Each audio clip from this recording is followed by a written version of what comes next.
Africa remains attractive. Why is Africa so attractive? Throughout the ages, it has always been attractive.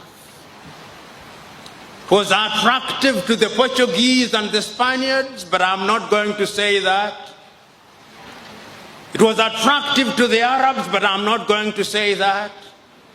It was attractive to the Jews, but I will not say that. What I'm going to say that is attractive again, it is so attractive that every 2 years the Japanese call our leaders to Japan. That is how attractive Africa is.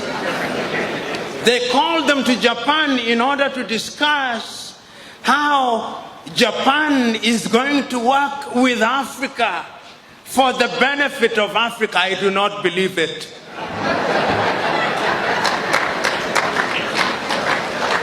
It must be for the benefit of Japan.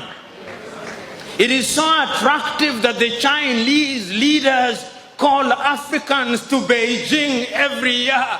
The 54 of them, they call them to Beijing. And they say this is how China is going to work for the benefit of Africa. I refuse to believe them. It must be that there is something that is being done for the benefit of Beijing. Because if I was Chinese, I would do that which is in my best interest, not in the best interest of Africans.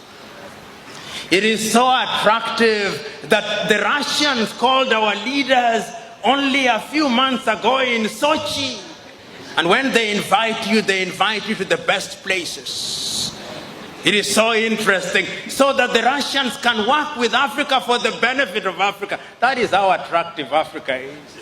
It is so attractive that the Germans also invited our leaders to Berlin.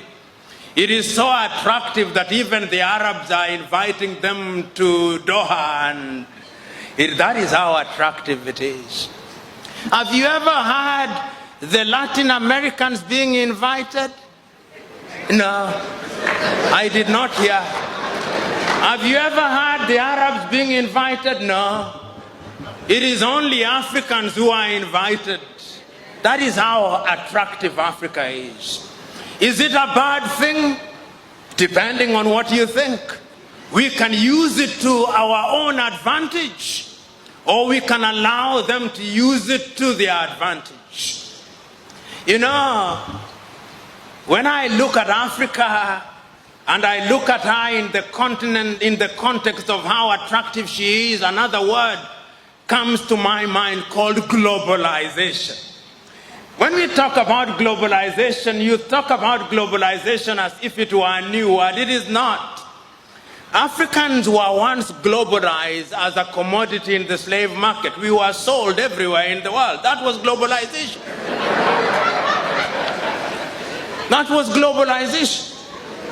Then we were globalized again through colonization.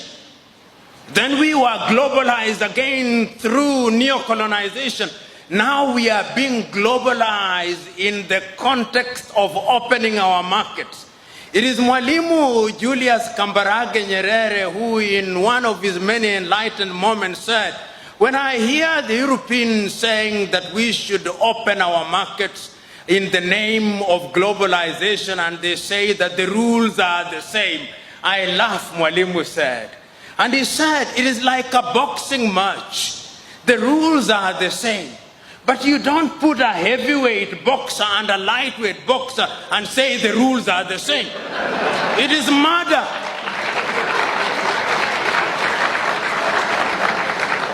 Allow me to be melodramatic.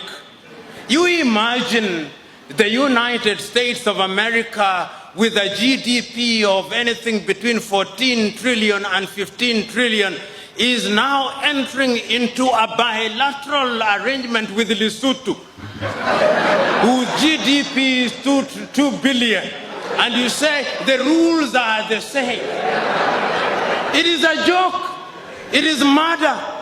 Because the revenue that is generated by the city of Los Angeles alone in one day is more than the GDP of Lesotho. So we are being told to open our markets, and when we opened our market, you saw what happened? Our textile industries died. The large textile industries that we knew about in Kaduna, in Nigeria, died. Our cotton industries died. Our sugarcane industries died. Our waters, even water nowadays, water.